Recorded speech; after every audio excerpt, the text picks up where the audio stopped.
Assalamualaikum dear friends and students, this is Adil Azaz Ahmed. Today I'm going to start very amazing and very interesting topic photosynthesis. बहुत ही interesting topic है photosynthesis. अक्सर students इस topic में थोड़ा सा confuse भी हो जाते हैं, उसको थोड़ा सा मुश्किल भी लग जाता है कि फोटोसिंथेसिस हम किस तरह याद करें। तो आज के लेक्चर में बहुत ही आसानी से आप लोगों को दिमाग में आ जाते हैं कि फोटोसिंथेसिस क्या है। तो चलिए डियर स्टूडेंट्स स्टार्ट करते हैं फोटोसिंथेसिस के लफ्ज़ से। जो वर्ड है फोटोसिंथेसिस, डियर स्टूडेंट्स वर्ड से मालूम होता है कि फोटो मीन्स लाइट। जहाँ पे PHOTO आया इसका मतलब लाइट के बारे में बात कर रहा है। ये दो वर्ड्स का कंबाइनेशन है। फोटो मीन्स लाइट क्या है? द सोर्स ऑफ एनर्जी क्या है? The capacity to do work is called energy. कोई भी काम आप करते हैं उस पावर को क्या कहते हैं, उस ताकत को क्या कहते हैं? एनर्जी कहते हैं। तो लाइट का मतलब यानी एनर्जी, एक फॉर्म है एनर्जी का। और सिंथेसिस का मतलब क्या है? टू मेक, किसी चीज़ को बनाना या प्रिपेयर करना, तैयार करना।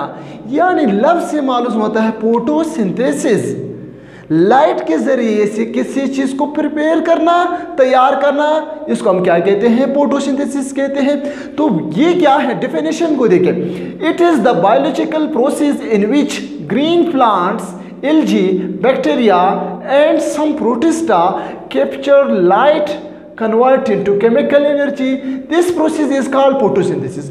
Simply photo means light, synthesis means light के ज़रिए से किसी चीज़ को तैयार करना। ये एक बायोलॉजिकल प्रोसेस है। यानी ग्रीन प्लांट्स या बैक्टीरिया, कुछ प्रोटिस्टा क्या करता है? सनलाइट को यानी सूरज की रोशनी को लेते हैं, उससे खुराक बनाते हैं, यानी वो केमिकल एनर्जी में कन्वर्ट करता है। एक बार फिर सुन ले, जब प्लांट्स क्या करते हैं? सनलाइट को, सोलर एनर्जी को कन्वर्ट कर देते हैं केमिकल एनर्जी में। Solar energy convert into chemical energy. This process is called photosynthesis. तो किस तरह होता है डियर स्टूडेंट्स? ये सन है, सबने देखा है, सूरज सबने देखा है, वहाँ से लाइट आ रहा है। लाइट आ रहा है, कौन लेता है? हमारी बॉडी में भी लाइट पड़ता है, लेकिन हम लाइट को एब्सॉर्ब नहीं करते हैं क्योंकि हमारे बॉडी में वो पिगमेंट्स नहीं हैं जो सनलाइट को कैप्चर कर रहा है। वो पिगमेंट्स कहाँ पे मौजूद हैं? वो प्लांट्स में हैं, वो बैक्टीरिया में हैं, वो एल्गी में हैं और कुछ प्रोटिस्टा में भी मौजूद होते हैं। उसको हम क्लोरोफिल कहते हैं। तो ये दरख्त है, दरख्त में जो ग्रीन पिगमेंट्स कलर मौजूद होते हैं, उस ग्रीन पिगमेंट्स का काम क्या है? वो लाइट को एब्जॉर्व करना। यहाँ पे इसने लाइट को एब्जॉर्व किया। फॉर एग्जाम्पल मैंने एक पत्ता निकाल दिया, इस दरख्त से एक पत्ता अलग किया, तो ये पत्ते का स्ट्रक्चर मैंने और छोटा किया, माइक्रोस्कोप से देख लिया, तो वो स्ट्रक्चर इस तरह नजर आया। ऊपर पार्ट को मैंने देखा, तो ऊपर पार्ट्स को अपर एपिडर्मिस कहते हैं, नीचे पार्ट्स को लोअर एपिडर्मिस कहते हैं। लोअर अपर एपिडर्मिस, दरमियान में क्या चीज़ मौजूद होते हैं? यहाँ पे विस्कुलर बंडल्स मौजूद होते हैं। विस्कुलर बंडल्स हम जाइलम फ्लोएम को क्या कहते हैं? विस्कुलर बंडल्स कहते हैं। विस्कुलर बंडल्स के अलावा यहाँ पे और भी छोटे छोटे चीज़ें मौजूद हैं। वो छोटे चीज़ों को हमने क्या नाम था उसका? मेसोपाइल। अब मेसोपाइल यानी एक बार मैंने दरख्त से एक पत्ता निकाला, पत्ते को और छोटा किया, माइक्रोस्कोप के ज़रिए से देख लिया, तो उसके अंदर इस तरह स्ट्रक्चर नज़र आया। इस स्ट्रक्चर में कुछ मेसोपाइल्स मौजूद होते हैं। यहाँ पे जो अपर एपिडर्मिस है वो ऊपर हिस्सा है और लोअर एपिडर्मिस ये हिस्सा है। इस पत्ते के अंदर जो नीचे लोअर एपिडर्मिस है, यहाँ पे कुछ सुराखें मौजूद है। यहाँ पे देखिए सुराखें मौजूद होते हैं। इस सुराखों को यहाँ पे इस तरह सुराख मौजूद होता है। ये सुराखें किसने बनाया है?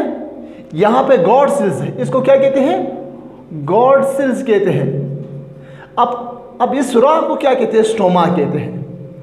स्टोमा कहते हैं। देखिए प्लांट्स ने नीचे से वाटर लिया by the help of xylem के जरिए से, और इस सुराखों ने यानी लोअर पार्ट्स में जो सुराखें मौजूद हैं, उस एक सुराख सिंगुलर को हम क्या कहते हैं? स्टोमा कहते हैं। उसकी प्लूरल को हम क्या कहते हैं? स्टोमेटा कहते हैं। तो स्टोमेटा ने कार्बन डाइऑक्साइड को एब्जॉर्ब किया, लिया, और यहाँ पे इस मेसोपाइल में कुछ पिगमेंट्स मौजूद हैं। उस पिगमेंट्स का नाम है क्लोरोफिल। उस क्लोरोफिल ने सनलाइट को कैप्चर किया।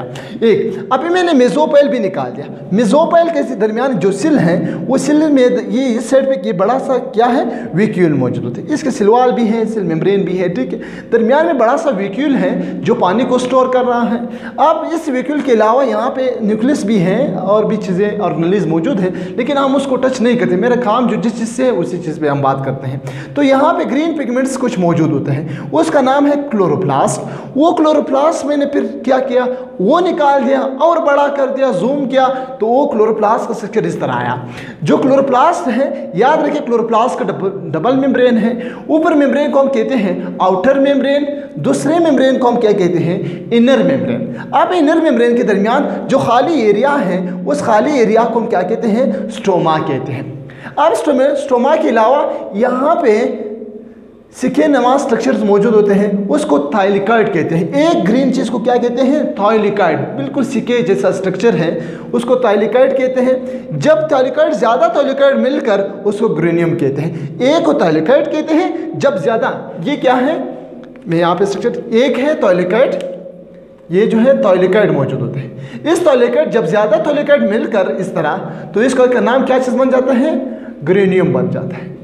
ये ग्रेनियम है, तो ये ग्रेनियम ये है, ये ग्रेनियम ये है, एक ये है, एक ये है। यहाँ पे वो ज़्यादा मौजूद है, सिंपली मैंने यहाँ पे कुछ लिखा है। तो इस ग्रेनियम के दरमियान जो धागा मौजूद होते हैं, एक ग्रेनियम दूसरे के साथ जब अटैच हुआ है, किस चीज़ ने अटैच किया है एक धागे ने, उस धागे को हम क्या कहते हैं लेमिला कहते हैं। अब लेमिला के अलावा मैं क्या करता हूँ इस थाइलिकॉइड को निकालता हूँ, क्योंकि जो पिगमेंट्स मौजूद हैं वो थाइलिकॉइड के अंदर मौजूद है। अब मैंने थाइलिकॉइड को निकाला, ये थाइलिकॉइड का स्ट्रक्चर है। थाइलिकॉइड समझ आ गई कि पूरी प्रोसेस जब मैं आ रहा हूँ यहाँ से, इस सारे प्रोसेस का मतलब क्या है मेरे उस पिगमेंट से काम है। वो पिगमेंट मैंने निकाल दिया। पिगमेंट में मैं यहाँ पे बता दूँ कि पिगमेंट किस चीज़ को कहते हैं, वो डिफिनेशन में अलग लिखा हुआ है। यहाँ पे जो थाइलिकॉइड है, थाइलिकॉइड के अंदर क्या चीज़ मौजूद है क्लोरोफिल मौजूद है। यहाँ पे ये थाइलिकॉइड है, थाइलिकॉइड का फिर मेम्ब्रेन डबल मेम्ब्रेन मौजूद होता है। इस मेम्ब्रेन के ऊपर ये थाइलिकॉइड, यहाँ पे क्लोरोफिल मौजूद है, क्लोरोफिल मौजूद होते हैं। आप इसको हम क्या कहते हैं, ये क्लोरोफिल मेन काम जो कर रहे हैं, क्लोरोफिल क्या करते हैं सनलाइट को एब्जॉर्ब कर। अब इस क्लोरोफिल को मैं और छोटा कर देता हूँ और जूम कर देता हूँ कि क्लोरोफिल क्या है, उसमें क्या चीज़ मौजूद होते हैं। डियर स्टूडेंट्स एक बार फिर सुन लें, मैं भी एक बार रिव्यू करता हूँ आप लोगों के लिए। फोटोसिंथेसिस वो प्रोसेस है जब सनलाइट क्या करता है उस प्लांट्स या पंजाय एलजी क्या करते हैं सन सोलर एनर्जी को कन्वर्ट कर देते हैं केमिकल एनर्जी। इस प्रोसेस को क्या कहते हैं फोटोसिंथेसिस कहते हैं। फोटोसिंथेसिस प्लांट्स ने लिया, प्लांट्स में से क्या चीज़ मौजूद था, मैंने एक पत्ता उठाया, पत्ता को थोड़ा सा जूम किया, ठीक है। तो उसमें upper epidermis, lower epidermis, lower epidermis में स्टोमेटा मौजूद होते हैं जो कार्बन डाइऑक्साइड को एब्जॉर्ब कर रहा है। और साइडों पे इसके अंदर क्या चीज़ मौजूद, कुछ विसल्स मौजूद है, नालियाँ मौजूद है जिसका नाम है जाइलम फ्लोएम। जाइलम फ्लोएम मौजूद है जो जाइलम का काम है नीचे से पानी उठाना। और यहाँ पे कुछ मेसोपाइल्स मौजूद हैं। मेसोपाइल के अंदर क्या चीज़ मौजूद, उसकी सेल्स मैंने निकाला तो उसमें वैक्यूल्स भी मौजूद था और क्लोरोप्लास्ट मौजूद था। फिर मैंने एक क्लोरोप्लास्ट निकाल दिया। इस क्लोरोप्लास्ट के अंदर क्या चीज़ मौजूद था, थाइलिकॉइड मौजूद थे, ठीक है। थाइलिकॉइड्स जब ज़्यादा मिलकर ग्रेनियम बनता था, तो मैंने एक थाइलिकॉइड निकाला, थोड़ा सा जूम किया तो थाइलिकॉइड के अंदर क्या चीज़ मौजूद है, क्लोरोफिल मौजूद है। उसी क्लोरोफिल की वजह से सनलाइट कैप्चर हो रहा है और वो सनलाइट या सोलर एनर्जी कन्वर्ट हो जाते हैं केमिकल एनर्जी में। अब हम बात करते हैं क्लोरोफिल के बारे में कि क्लोरोफिल है क्या, इसको पिगमेंट क्यों कहते हैं और इसका स्ट्रक्चर क्या है और इसका फार्मूला क्या है। क्लोरोफिल वैसे तो हम बहुत से टाइप्स हैं, ABCD टाइप्स है, लेकिन हम दो टाइप्स की बात करते हैं। तो इस तरफ पिगमेंट्स की तरफ हम आएंगे, थोड़ा सा कैमरा इस तरफ। ये जो पिगमेंट है इसको क्लोरोफिल को हम पिगमेंट कहते हैं। पिगमेंट क्या है, the substances which absorb few wavelengths of light of the other reflect. यानी पिगमेंट हम उस चीज को कहते हैं, वो सब्सटेंस है जो सन जो कुछ लाइट की जो वेवलेंथ है। अभी वेवलेंथ क्या है, बहुत स्टूडेंट्स कंफ्यूज हो जाते हैं कि वेवलेंथ क्या है। ये जो आ रहा है इसको हम क्या कहते हैं, इस यहाँ से लेकर इसको वेवलेंथ कहते हैं। तो कुछ वेवलेंथ को एब्जॉर्ब कर रहा है और बाकी को क्या करते हैं, रिफ्लेक्ट कर रहा है। एक बार फिर सुन ले डियर स्टूडेंट्स, पिगमेंट का मतलब यह है कि the substances which absorb few wavelength of light and reflect other. कुछ वेवलेंथ को क्या कर रहा है, एब्जॉर्ब कर रहा है, बाकी को क्या करता है, रिफ्लेक्ट कर रहा है। इसको हम क्या कहते हैं, पिगमेंट कहते हैं। ये पिगमेंट क्या है, क्लोरोफिल है। तो क्लोरोफिल का स्ट्रक्चर किस तरह है, यहाँ पे देखिए क्लोरोफिल का स्ट्रक्चर है। पहला चीज क्लोरोफिल, यहाँ पे मैग्नीशियम है।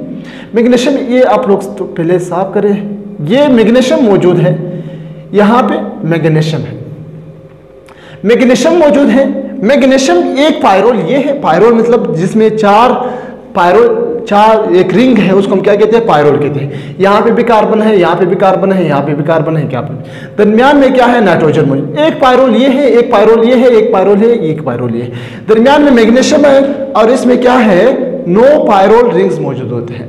ठीक है, यानी इसमें 1 2 3 4 पायरोल रिंग्स मौजूद होते हैं। एक ये है 1 2 3 4 पायरोल रिंग है और दरमियान में क्या इसमें मैग्नीशियम मौजूद है। ये इसके साथ लास्ट में क्या है, यहाँ पे ये टिल मौजूद होते हैं।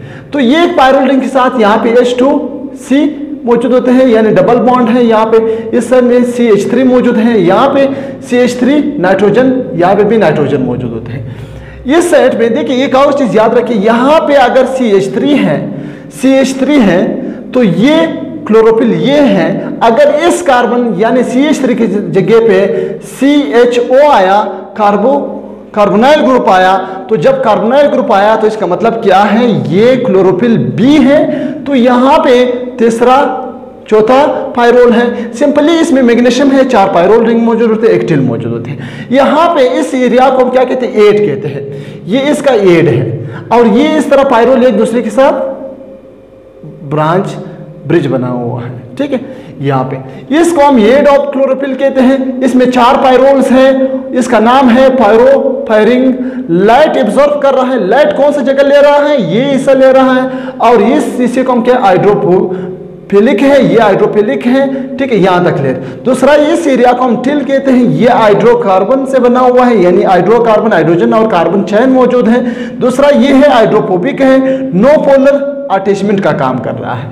तो यहाँ पे आया, ये जो था पोलर था, ये पोलर था, ये नॉन पोलर है। यहाँ पे लाइट एब्जॉर्ब हो रहा था, यहाँ पे क्या हो रहा है, यहाँ पे अटैचमेंट का काम कर रहा है।